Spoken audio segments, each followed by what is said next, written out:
2022 में हम लोगों ने आरोप ये लगाया कि समाजवादी पार्टी के वोटरों के नाम डिलीट किए गए। जब लोग पहुंचे वोट डालने तो पता लगा उनका वोट ही नहीं है वहां पर, और कई लोगों को इधर उधर दूसरे बूथों पे जाना पड़ा। तो दो तरह की जो चीजें थी, केवल दो ही हम चीजें बता रहे हैं अभी, तो और भी कई मैनिपुलेशन किए उन्होंने। एक मैनिपुलेशन किया उन्होंने कि हमारे 2019 में जिन लोगों ने वोट डाला था, जब 2022 में वो वोट डालने गए उनके नाम ही नहीं थे वहां पर, उनका वोट डिलीट कर दिया गया था। जब ये आरोप इलेक्शन कमीशन पे लगाया तो उन्होंने हम पे नोटिस दिया। नोटिस के जवाब में हम लोगों ने एफिडेविट के साथ जवाब दिया। तो जब एफिडेविट के साथ जवाब दिया, एक भी किसी अधिकारी पर कार्रवाई नहीं हुई। उसी काम को बेहतर तरीके से करने के लिए एसआईआर लेकर के आ गए, लोगों को परेशान करने के लिए एसआईआर लेकर के आ गए। और आपने हाल ही में देखा है बंगाल में कि जिनके नाम हटा दिए उसकी वजह से कितने लोग वोट नहीं डाल पाए। वो आखिरकार किसका सॉफ्टवेयर था जिसमें एरर दिखाया गया और जिसकी वजह से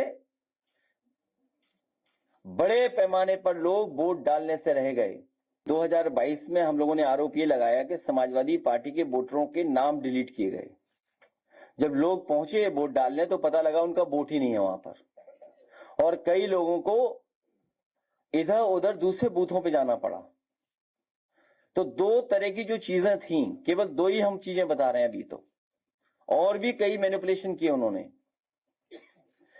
एक मैनिपुलेशन किया उन्होंने कि हमारे 2019 में जिन लोगों ने वोट डाला था, जब 2022 में वो वोट डालने गए उनके नाम ही नहीं थे वहां पर, उनका वोट डिलीट कर दिया गया था।